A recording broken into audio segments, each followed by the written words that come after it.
Ito ang inyong lingkod na nagbabalik upang magbigay ng mga balitang walang bias at pawang katotohanan lamang. Ito ang Bayang Pinas. Ang isyong ito ay naging usap-usapan sa buong bansa at iba't ibang social media platform. Isang controversial na issue ang lumutang matapos sinuulat ng ilang mga kongresista na nasa likod ng impeachment complaint laban kay pangalawang Pangulo VP Inday Sara ay yung matras sa pagpirma ng dokumento. Ayon sa ulat, natakot umano ang mga mambabatas para sa kanilang kaligtasan bunsod ng umano'y mga banta sa kanilang mga buhay. Ang impeachment complaint ay may kaugnayan sa mga aligasyon na maling paggamit ng confidential funds at iba pang mga paglabag ng saligang batas. Gayunpaman, bago pa man may sumiti ang mga opisyal na reklamo, umatras ang mga ilang pangunahing mambabatas dahil sa nararamdamang panganib. Naging laman na ng talakayan ang ulat ng ilan sa mga kongresista ay nakatanggap ng hindi pa natutukoy na banta. May mga nagsabing maaaring bahagi ito ng mas malawak na hakbang upang pigilan ang pagsulong ng reklamo laban sa pangalawang Pangulo. Samantala, nang labas ng pagkabahala ang ilang sektor na sa ganitong kaganapan, na nila ay nagpakita ng panghihina sa demokratikong proseso na pagpapanagot sa mga opisyal na pamahalaan. Nananawagan din ng ilang grupo para sa mas maingat at ligtas na kapaligiran para sa mga opisyal ng gobyerno na nais mag-high ng reklamo o panukala na maaring maging sensitibo sa larangan ng politika sa kabila ng pag-atras ng ilang mga kongresista na nanatiling bukas ang usapin sa publiko. Ang isyong ito ay nagbigay diin din sa mga hamon na kinaharap ng mga mambabata sa pagsulong ng pananagutan sa mga nasa kapangyarihan. Gayon din ang kanilang karapatan na may pahayag ang kanilang mga prinsipyo ng walang takot sa panganib. Habang inaabangan ang mga susunod na hakbang kaugnay sa isyong ito, nananatiling tanong sa marami kung paano mapapanatili ang integridad ng mga institusyon ng pamahalaan at ang seguridad ng mga opisyal na gumagawa ng mahalagang desisyon. Well, para nga sa kabuong detalye ay panoorin na lamang ang buong video at kapag hindi ka pa naman nakapag-subscribe sa ating channel ay mag-subscribe ka na para lagi ka namang maging updated sa mga balitang bago, totoo at sa mga bagong videos natin na ina-upload araw-araw. Huwag din kalimutang mag-iwan ng like at i-share ang ating mga videos. Muli po mga kaibigan, maraming salamat po.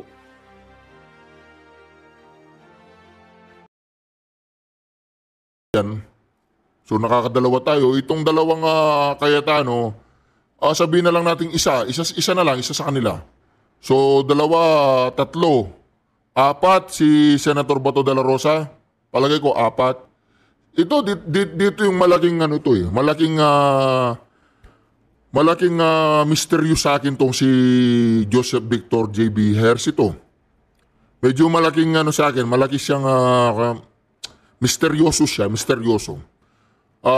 Kasi gusto na niyang matapos eh. Gusto niya matapos kaagad itong impeachment para makapagtrabaho na sila.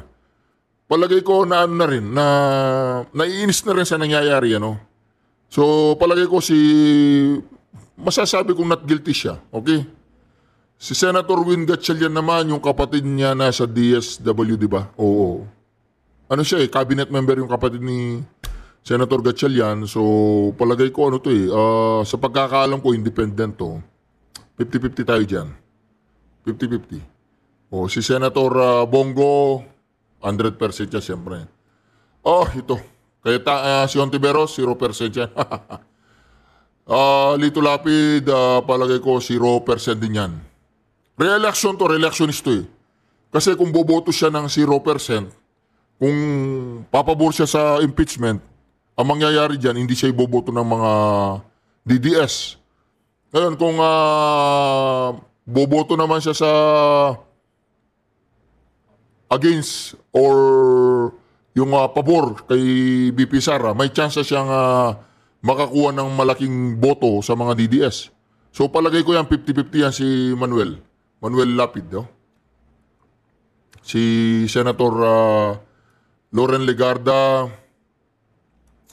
leaning left din to eh, left to left. Palagay ko si Senator Loren Legarda, feeling ko lang. Boboto to ng bibigyan ko to ng 40-60. 60% guilty, 40% not guilty. Tahimik siya eh, tahimik. Di siya gano'ng nagpapakawala ng mga salita. Si Senator Amy Marcos, yan palagay ko, not guilty. Not guilty yan. Kaibigan niya eh. Tsaka gusto niya manalo ulit. Senator Bong Revilla, Robin Padilla, not guilty, for sure. Senator Grace po, guilty yan. Guilty. Guilty. May sama na loob yan di ba? Guilty. Bibigyan niya guilty. 100%. Senator Ramon Bong Revilla Jr. nasa administrasyon siya ngayon. Pero merong silang magandang ugnayan ng mga Duterte hanggang ngayon. Mananiniwala pa rin ako na merong magandang ugnayan si Bong Revilla. 50-50 tayo dyan, 50-50. Depende yan, 50-50 yan. Si Rapi Tulfo. Si Rapi Tulfo. Rafi Tulfo, masasabi ko to na makakalaban kasi niya sa presidente sa 2028 Makakalaban ito for sure. Tatakbong president yan. Feeling ko magbibigay yan guilty. Or bigyan natin siya ng 50-50, 50-50. Di ba? Medyo rin siya pro Duterte rin yan May pagka-pro Duterte rin. Ito si Senator Joel Villanueva, sa pakiramdam ko sa kanya, 70-30. 70 not guilty.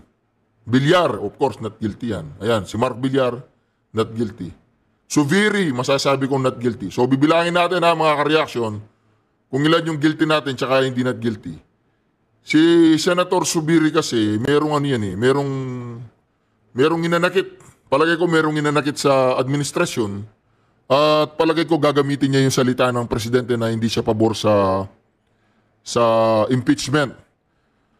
So palagay ko yung mga senador na hindi bobotong guilty, yung pabor sa BP Sara na ma-acquit siya, palagay ko gagamitin nila yung salita ng Pangulong Duterte katulad ng ginamit ng Iglesia, yung salita ng Pangulong Duterte, salita ng Pangulong Bongbong Marcos.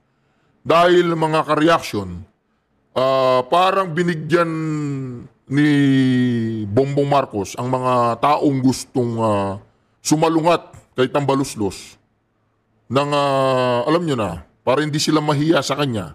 Halimbawa lang, example, si Senator Jinggoy, okay? Ito, 100% not guilty to. Bumoto siya ng not guilty. Ibig sabihin, sasabihin lang niya, ipabor ako sa sinabi ng Pangulong Bongbong Marcos. Halimbawa, itong si Senator Tolentino, gusto rin manalo to. Magaling yan, balimbing yan, di ba? Ngayon, pag bumoto si Tolentino ng not guilty, kasi nalalaman na niya, nararamdaman na nila na talo sila.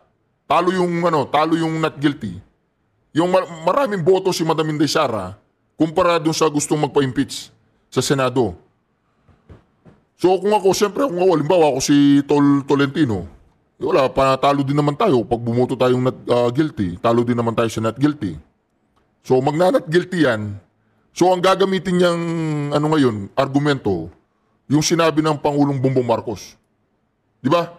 Kaya lang naman ako bumotong not guilty kasi hindi paborang si Bongbong Marcos yan. Not guilty. Pero ito po, kakambyo tayo dito.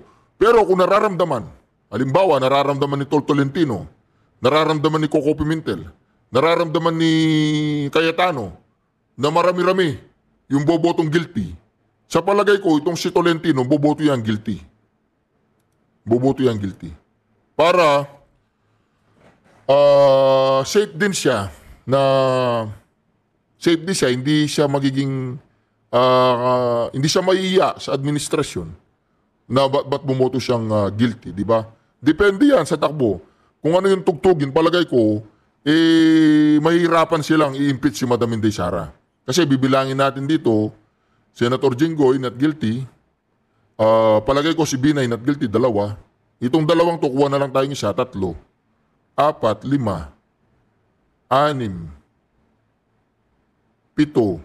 8, 8, 10, 11, 12, wala. Wala po. Pagdating pa lang yan sa Senado, dead on arrival na yan. Pagdating pa lang po sa Senado yan, dead on arrival na. Ayan Senator Mig Sobiri, palagay ko not guilty. Villar, yung 2 Villar, 3. Villanueva, not guilty. Sabihin na lang natin si Bong Revilla at si Rapi Tulfo, kuha na lang tayo ng isa sa kanila. So, ilan na yon? 4, 5, kay Robin Hood, 6 kay Aimee. Oh, di ba? Wag nang 3 yan. 7. Oh. 8. Oh. Di ba? Kuha na lang tayo ng isa dito kay sa mga Cayetano. 9. Oh, 10. Oh, 11. Well, sa aking palagay, ang boboto ng not guilty dito, hindi bababa sa 14. Kasi sa nakikita kong boboto ng guilty, of course, si Chis, guilty yan. 1. Sabihin natin si Pimentel, 2. 3, si Win Gatchalian. 4, si Ontiveros. 5, si Lapid. 6, si Legarda. 7, si Po. 8, kuha tayo ng isa dyan. Sa nakikita ko, makakawalo lang eh. Makakawalo lang si Tambaluslos. Sa nakikita ko po. So, palagay ko, makaka-14 po si Madam Inday Sara. Makaka-14 po siya. Kayo po, anong palagay ninyo? Isulat po ninyo sa comment section kung itong ating binanggit na posibleng bumoto ng not guilty. Bilangin natin. Para sa akin, si Jinggoy not guilty, 1. Feeling ko si Pimentel not guilty din to si Pimentel eh. Feeling ko lang So wag na nating isali si Pimentel. Tsaka si Tol Tolentino feeling ko not guilty rin yan. So kuha na lang tayo ng isa sa kanilang dalawa, okay? 2. Binay palagay ko not guilty to. 3. Cayetano feeling ko not guilty rin to. 3. 4, 5. Bato, 6. JV, feeling ko not guilty rin yan. 7. Win, okay. Ano na natin si Win. So, si Bongo, 8. Gustong manalo ni Lito Lapid, pwede siyang bumoto. Pwede. Si Senator Aimee Marcos, 9. 10. Si Robin Padilla. Dito ito si Villanueva, 11. Ramon Revilla, 12. Feeling ko si Rapi Tulfo, not guilty rin yan eh. 13, 14, 15, 16. Feeling ko senator, 16 na senator, makukuha ni BP Sara kung makakarating po ng Senado yan. Sa palagay ko po pagdating pa lang sa Senado, dead on arrival na yan. Kaya yung nangangarap na ma-impeach si Madam Inday Sara, malayo pa po sa malayo. Ngayon, itong iglesia na magsasagawa ng malaki ang pag-rally na pumapabor sila sa sinabi ni Bobo Marcos, feeling ko, ang gagawin nila ay win-win situation para sa iglesia. Unang-una, kung manalo si Madam Inday Sara, sa impeachment, proud ang iglesia na lumabas sila. Masasabi nating nakatulong sila, nakapangalampag sila sa mga senador na gustong manalo ngayong 2025. Dahil siyempre, bibit-bitin sila ng iglesia. Halimbawang na-impeach naman si Madam Inday Sara Duterte, halimbawa lang na-impeach, okay din ang kanilang image sa publiko kasi at least nag-against sila sa impeachment ni Madam Inday Sara. Kasi alam po nila na ang popularidad po ni Madam Inday Sara ay sky's the limit. So nakikita po natin dito, palagay ko 16 na senador ay not guilty. 16 na senador not guilty po. Yun lang po. Kayo po, ano po yung palagay ninyo na magiging resulta po nitong impeachment na to, no? So hanggang dito na lamang po. Ito po, open, intro. Alright, Reaction TV page nagbabalik po. Reaction. Naku po, kilala niyo po itong tao na to. Ito. Ayan oh. Yun, yung kalbong yan, kilala niyo yan? Nasa kanina, nasa rally. Tingnan nyo. Ayun oh, yan, kilala niyo yung kalbo na yan? Nasa rally kanina yan, sumipot sa rally yan ha. Nasa rally kanina yan. Di ba? Yan ang tinatawag nilang may precipute, May kalbo. yan yan. Kalbo. Oh. Oh, yan, oh, kilala nyo yan? Oh, di ba? Yan ang malupit dyan eh. Oh, yun, oh. Kilala nyo yan? Oh, yan. Nasa ano kanina yan? Nasa rally. Tingnan nyo yung ginto ba yan nasa leg niya? Diba? Yan ang tinatawag natin, ano? Dating defender, dating tagapagtanggol ng Pangulong Duterte. Ngayon, ayan. Oh. Kayo nang magbigay ng description sa taong yan. Di po ba? Well, ang pag-uusapan natin sa gabing ito, mga ka-reaction, yung nakikipagnegosasyon daw. Nakikipagnegosasyon daw sa Iglesia ni Cristo. Sinong nakikipagnegosasyon? Hindi raw matutuloy ang rally ng Iglesia ni Cristo. Totoo kaya? Yan po ang pag-uusapan natin ngayon. Ito po Pero bago po yan, huwag niyo pong kalimutang mag-subscribe, i-like at i-share ang ating video. Ayan po, nakikita po ninyo ang ating silver play button, Reaction TVPH. Thank you, President Mayor Duterte. Pinasulat po natin dyan ang kanyang pangalan, mga ka-reaction. Ayan di ba?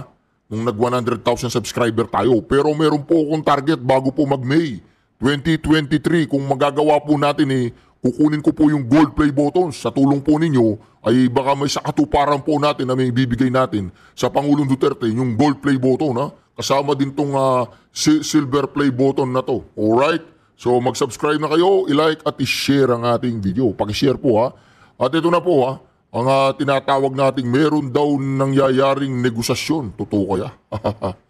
Meron daw pong nangyayaring negosasyon dito sa tinatawag nilang ayan po, may negosasyon daw na nangyayari ngayon para hindi matuloy ang rally ng INC. Di ba nag-rally kanina yung company BBM? Alam po ninyo ang sinisigaw nila? BBM. Anong tawag doon? Meron silang sinisigaw para silang mga komunista. Nakalimutan ko na Nakalimutan ko na yung sinisigaw nila. Basta para silang mga komunista doon. Tsaka wala mararamdaman mo doon sa kanilang rally. Kung panonood natin ang rally nila, parang mararamdaman po natin na parang nararamdaman natin na wala siyang katulad ng mga DDS. Walang power yung people nila. Wala pong power yung people nila, yung mga peoples nila walang power, kaya walang people power sa kanila. Tsaka parang matamlay. Parang matamlay lahat Parang naghihintay lang sila ng alas 6. Kasi sabi nung isang vlogger, hanggang alas 6 lang sila. Pagkatapos ng alas 6, bayaran na. Well, yan po ang napansin ng maraming netizen. Passable. Ayan tingnan mo Yan, mga komunista yan. Mantakin mo yan. Yung mga kasama nila ngayon, mga komunista, dati sila ang gustong magpabagsak sa administrasyon. Ngayon, gusto nilang pabagsakin yung oposisyon. Ayan Komunista na ba yung administrasyon ngayon? Tanong lang. Bakit may mga pulang bandila dyan? Naiya lang nilang sabihin dyan yung masang Pilipino. Ayan Kampil ba yan? Kampil. Diba? Masang pil. Matindi po yun. Ayan, nakita nyo, napakarami mga ka-JP. Bayaran. Lahat yan, bayaran.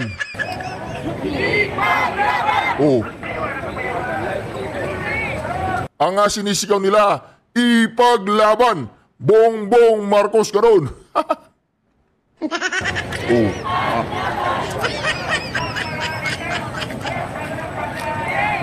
Tingnan po ninyo yung mga umaten.